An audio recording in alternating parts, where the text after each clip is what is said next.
Bismillahirrahmanirrahim. Assalamualaikum warahmatullahi wabarakatuh. Alhamdulillahirabbil alamin wa bihi nasta'in wa ala umurid dunya waddin. Wassalatu wassalam ala sayyidina Muhammadin wa ala alihi wa sahbihi ajmain, amma ba'd. Adik-adik sekalian, insyaallah sekarang kita akan melanjutkan pelajaran akhlak dari kitab Etika Seorang Muslim. Sekarang kita akan melanjutkan tentang adab buang hajat. Jadi apa aja adab-adab yang harus kita lakukan ketika membuang hajat. Langsung saja kita mulai. Yang pertama adalah segera membuang hajat. Maksudnya apa? Jangan ditunda-tunda. Kalau sudah kebelet ya dituntaskan. Kalau sudah kebelet ya ke kamar mandi. Jangan ditunda-tunda. Apabila seorang merasa akan buang air, maka hendaknya bersegera melakukannya, karena hal tersebut berguna bagi agamanya dan baik kesehatan jasmani. Contoh bagi agamanya itu gimana? Jadi sholat itu nanti dia nggak was-was. Sholat itu dia nggak sambil kebelet. Bagi kesehatan gimana jasmaninya? Dia sholat karena ntar nanti apa? Kalau misalkan orang yang menahan misalkan kencing atau menahan buang air besar itu bisa berbahaya untuk kesehatannya, makanya tidak baik, harus segera dituntaskan. Untuk yang kedua, menjauh dari jangkauan pandangan manusia di saat buang hajat. Jadi jauh-jauh, cari tempat yang jauh. Ini ketika zaman dahulu, ketika WC umum itu sedikit. Kalau sekarang enak, tinggal ke kamar mandi, gak perlu jauh-jauh. Tapi tetap ada adab-adab yang harus diperhatikan. Hal ini berdasarkan hadis yang bersumber dari Al-Mughirah bin Syu'bah.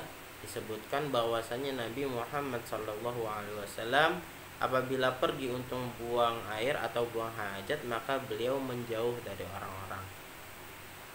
Paham ya?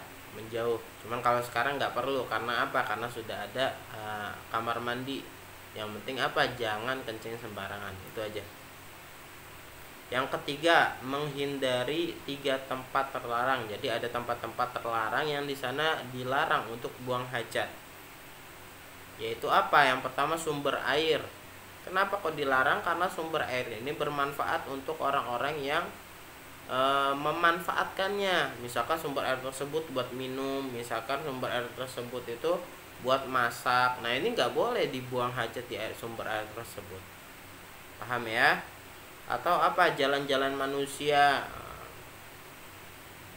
buang air kencing di pinggir jalan, buang air kecil di rumah orang, ini nggak boleh, dilarang. Dan tempat berteduh mereka, misalkan halte bus kita kencingin, nah ini nggak boleh, bukan pada adabnya. Paham ya? Tempat parkiran kita kencingin, nah kan orang-orang berkumpul di situ parkir motor, ini nggak ada adab sama sekali. Hal ini juga bersumber dari hadis dari Mu'adz bin Jabal yang menyatakan demikian. Jadi tempat-tempat yang terlarang tersebut itu juga diambil dari hadis dasarnya. Yang keempat, tidak mengangkat pakaian kecuali setelah dekat ke tanah. Jadi melepas pakaiannya itu ketika sudah ada di kamar mandi. Kalau zaman sekarang itu melepas pakaiannya itu ketika sudah di kamar mandi. Jangan sebelum masuk kamar mandi sudah dilepas pakaiannya. Yang demikian itu supaya aurat tidak terlihat oleh orang lain, tidak terlihat oleh temannya, tidak terlihat oleh keluarganya. Jadi dicopotnya itu di kamar mandi. Di dalam hadis yang bersumber dari Anas radhiyallahu anhu, dia menuturkan bahwasanya biasanya apabila Nabi Muhammad SAW hendak membuang hajatnya, beliau tidak mengangkat atau meninggikan kainnya kecuali setelah dekat ke tanah. Istilahnya tidak nyangking, bahasa Jawanya, tidak mengangkat sarungnya istilahnya, sampai dia itu sudah dekat ke tanah. Ke tanah apa? Yang mau dibuang hajatnya. Ini zaman dahulu. Kalau sekarang apa? Tidak melepas pakaian sebelum ada di dalam kamar mandi. Itu aja kalau sekarang ini. Yang kelima, tidak membawa sesuatu yang mengandung nama Allah kecuali karena terpaksa. Jadi kita nggak boleh bawa sesuatu yang ada nama Allahnya. Kalau dalam misalnya apa, undangan pernikahan biasanya kan ada nama-nama Allah.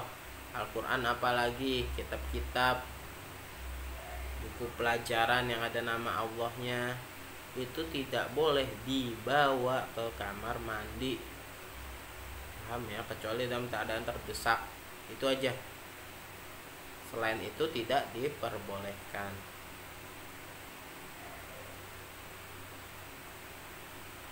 Karena tempat buang air, WC atau yang serupa itu merupakan tempat kotoran dan hal-hal yang najis, dan di situ setan berkumpul demi untuk memelihara nama Allah dari penghinaan dan tindakan yang meremehkan. Tempatnya najis, masa barang suci dibawa ke tempat najis, ini layak loh, nggak pantas. Makanya tidak diperbolehkan membawa sesuatu yang ada asma Allahnya atau asma Nabi Muhammad atau nama-nama mulia yang lain. Paham ya? Yang keenam, dilarang menghadap atau membelakangi kiblat. Pada zaman dahulu kan orang-orang itu pergi ke kamar mandinya itu di gurun, jauh dari keramaian manusia, tidak ada penutupnya. Makanya dimakruhkan dan dilarang untuk menghadap atau membelakangi kiblat karena tidak ada batasan. Hal ini berdasarkan hadis yang bersumber dari Abu Ayyub Al-Ansari yang menyebutkan bahwa Nabi Muhammad Shallallahu Alaihi Wasallam bersabda, apabila kamu telah tiba di tempat buang air, maka janganlah kamu menghadap kiblat dan jangan pula membelah kakinya, apakah itu untuk buang air kecil atau buang air besar. Muttafaq alaih. Ya. Nah, ini yang harus diingat. Ketentuan di atas berlaku apabila seseorang berada di ruang terbuka saja, misalkan di gurun pasir atau misalkan di hutan, kebelat dan kita tersesat di hutan, maka tidak boleh menghadap dan atau membelakangi kiblat. Adapun jika seseorang berada dalam ruangan, misalkan WC itu kan ada penutupnya kalau di WC itu, atau adanya perlindungan atau penghalang, misalkan di zaman dahulu itu kan ada kotakan walaupun atasnya terbuka tetapi depan, kanan, kiri dan belakangnya itu tertutup, yaitu yang mempenghalang, yang membatasi orang antara orang yang buang hajat dengan kiblat, maka boleh menghadap ke arah kiblat atau membelakanginya. Karena apa? Karena ada penghalang di kamar mandi. Apabila WC-nya itu menghadap kiblat atau belakang kiblat itu nggak masalah. Karena apa? Karena ada penghalangnya. Berbeda dengan ketika ada di hutan atau gurun pasir. Nah, itu kan tidak ada penghalangnya, maka dilarang untuk menghadap kiblat atau membelakangi kiblat ini. Karena apa? Karena nggak sopan. Kiblat itu tempat untuk bersujud kepada Allah. La yasluh ketika disandarkan kepada sesuatu yang najis. Paham ya? Kemudian yang ketujuh, dilarang kencing di air yang tergenang. Maksudnya apa? Tidak mengalir. Misalkan di danau atau di kolam renang, itu nggak boleh kencing di situ. Karena apa? Karena airnya tidak mengalir. Paham ya? Atau di kubangan sungai yang tidak mengalir airnya, kan tertahan oleh batu, dilarang kencing di situ juga. Hal ini berdasarkan hadis yang bersumber dari Abu Hurairah bahwasanya Rasulullah SAW bersabda, jangan sekali-sekali seseorang di antara kamu buang air kecil di air yang menggenang yang tidak mengalir, kemudian ia mandi di situ. Contoh sekarang kolam renang aja. Jadi kita nggak boleh kencing di kolam renang, kemudian kita mandi di situ. Walaupun itu banyak, maksudnya lebih dari 2 kulah luas. Tapi apa? Tapi nggak boleh, makruh hukumnya. Paham ya? Untuk apa? Untuk diri kita sendiri ataupun untuk orang lain.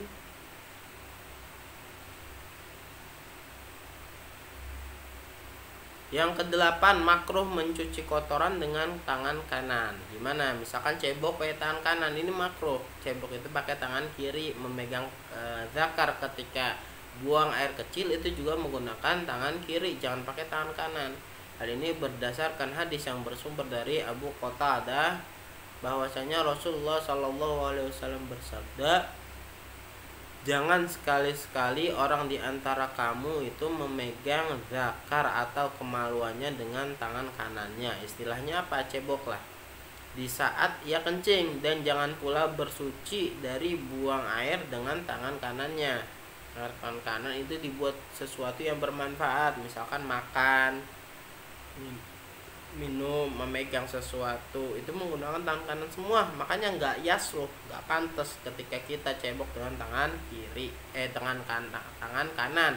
Jadi ceboknya harus dengan tangan kiri. Yang kesembilan, dianjurkan kencing dalam keadaan duduk, tetapi boleh jika sambil berdiri. Ketentuannya bagaimana? Pada dasarnya buang air kecil itu dilakukan sambil duduk. Lebih baik buang air kecil itu dilakukan sambil duduk. Hal ini bersumber dari hadis yang diriwayatkan oleh Sayyidatina Aisyah radhiyallahu anha yang berkata, siapa yang telah memberitakan kepadamu bahwa Rasulullah kencing sambil berdiri, maka janganlah kamu percaya. Sebab Rasulullah tidak pernah kencing kecuali sambil duduk. Jadi Nabi Muhammad itu ketika buang hajat kencing itu dengan duduk, tidak dengan berdiri. Bahkan Sayyidina Aisyah itu mengatakan, kalau ada yang mengatakan Rasulullah kencing sambil berdiri, itu bohong. Paham ya? Karena kencing dengan duduk itu juga baik untuk kesehatan dan lebih tuntas. Biar kita sholat itu nggak mamang, ada percikan yang keluar dari dakar kita. Nah, itu bisa dituntaskan dengan apa? Dengan buang air kencingnya itu dengan duduk, karena lebih bagus. Sekalipun demikian, seseorang dibolehkan kencing sambil berdiri dengan syarat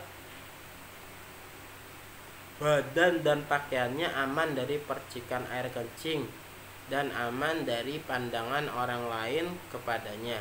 Jadi boleh. Kalau misalkan apa? Terdesak. Kalau misalkan apa? Dia bisa melindungi pakaiannya itu dari najis, itu diperbolehkan aja untuk berdiri. Cuman kurang baik, lebih baik apa? Sambil duduk.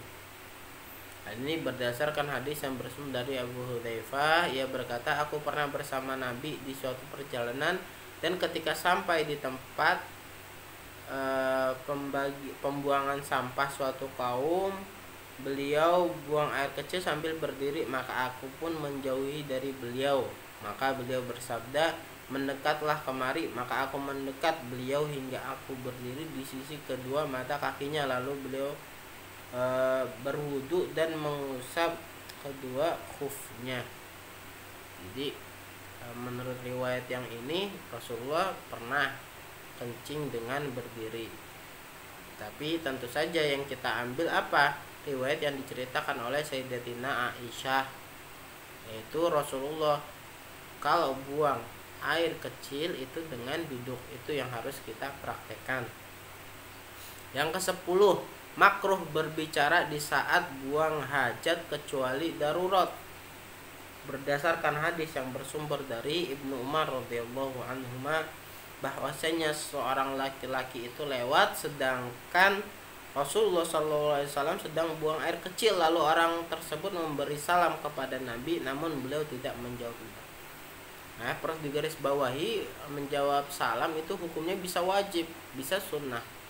Nah, kenapa kok pada saat itu Rasulullah diberikan salam tetapi tidak menjawab salam? Karena beliau sedang ada di kamar mandi. Nah, ini menandakan kalau misalkan di kamar mandi itu makruh untuk berbicara kecuali sesuatu yang penting atau dalam keadaan darurat. Paham ya? Ke-11, makruh bersuci atau istijmar dengan menggunakan tulang dan kotoran hewan yang sudah kering, dan disunahkan bersuci dengan jumlah yang ganjil. Istijmar itu biasanya bersuci dengan menggunakan batu, bukan dengan air. Paham ya, ceboknya itu. Nah, ini berdasarkan di dalam hadis yang bersumber dari Salman Al-Farisi disebutkan bahwasanya ia berkata, kami dilarang oleh Rasulullah SAW beristinja atau bersuci dengan menggunakan kurang dari 3 biji batu. Jadi bisa 3, bisa 5, bisa 7, bisa 9, dan lain sebagainya. Atau beristinja dengan menggunakan kotoran hewan atau tulang. Karena istinja itu untuk membersihkan diri, maka nggak bisa digunakan dengan kotoran, nggak bisa digunakan dengan tulang, yang mana tulang itu dibekas dari mayit. Paham ya? Ini adalah beristinja dengan selain air. Dan Nabi Muhammad juga bersabda, barang siapa yang bersuci menggunakan batu, ya ini dinamakan istijmar ya, maka hendaklah diganjilkan. Atau zaman sekarang bisa dikaitkan dengan apa? Dengan tisu istilahnya. Bisa juga dipraktekkan apabila terdesak ya. Tetapi lebih bagus apa? Beristinja itu bersucinya dengan air, itu yang paling bagus. Atau ada lagi yang paling bagus, yaitu pertama dengan istijmar dengan batu 3 kali, kemudian dituntaskan dengan air double, jadi itu lebih bagus. Yang ke-12, disunahkan masuk ke WC dengan mendahului kaki kiri dan keluar dengan kaki kanan, berbarengan dengan zikirnya masing-masing. Jadi kalau masuk WC itu mendahului kaki kiri, kebalikan dari masuk rumah, masuk masjid, atau masuk tempat yang lain, atau sedang bertamu masuk rumah penginapan, rumah saudara, atau yang lainnya menggunakan kaki kanan. Tapi kalau misalkan kamar mandi itu kebalikannya, yaitu menggunakan kaki kiri. Dan kalau keluar dibalik lagi, keluarnya itu menggunakan kaki kanan sambil berdoa. Doanya itu bagaimana? Ini yang diajarkan oleh Rasulullah Shallallahu Alaihi Wasallam. Dari Anas bin Malik diriwayatkan bahwa ia berkata, Rasulullah Shallallahu Alaihi Wasallam apabila masuk ke WC beliau mengucapkan, Allahumma inni a'udzu bika minal khubuthi wal khaba'ith. Artinya apa? Ya Allah, aku berlindung kepadamu dari setan jantan dan setan betina. Nah ini mendatangkan kalau misal di kamar mandi itu banyak setannya, tempat setan kamar mandi itu. Makanya kita disunahkan untuk berdoa ketika masuk kamar mandi dan keluar kamar mandi. Dan apabila keluar, beliau mendahulukan kaki kanan sambil mengucapkan ghufranak. Paham ya? Alhamdulillahi adzhaba anil adza wa afani, itu lengkapnya. Tapi kalau misalkan nggak hafal, bilang aja ghufranak. Selanjutnya yang terakhir yaitu mencuci kedua tangan sesudah membuang hajat. Jadi setelah kita buang air kecil, setelah cebok, setelah kita buang air besar, atau setelah kita mandi besar misalkan, maka jangan lupa untuk mencuci kedua tangan. Nah, di dalam hadis yang diriwayatkan oleh Abu Hurairah, jadi ini bersumber dari hadis yang diriwayatkan oleh Abu Hurairah, diriwayatkan bahwasanya Rasulullah Shallallahu Alaihi Wasallam membuang hajatnya atau buang air kemudian bersuci dari air yang berada pada sebuah bejana kecil dengan air yang baru, bukan yang digunakan bersuci tadi, tapi digunakan dengan air yang baru lagi untuk membasuh kedua tangannya, lalu menggosokkan tangan beliau ke tanah. Nah, ini diriwayatkan oleh Abu Daud dan Ibnu Majah. Paham ya? Jadi itu adalah adab-adab yang harus diperhatikan seseorang ketika buang hajat. Dan santri-santri ini harus tahu agar supaya apa? Bisa mempraktekkan apa yang bersumber dari Rasulullah. Semuanya ini telah diajarkan oleh Rasulullah. Ada dasarnya semuanya, makanya harus diperhatikan. Paham ya? Kurang lebihnya mohon maaf. Wassalamualaikum warahmatullahi wabarakatuh.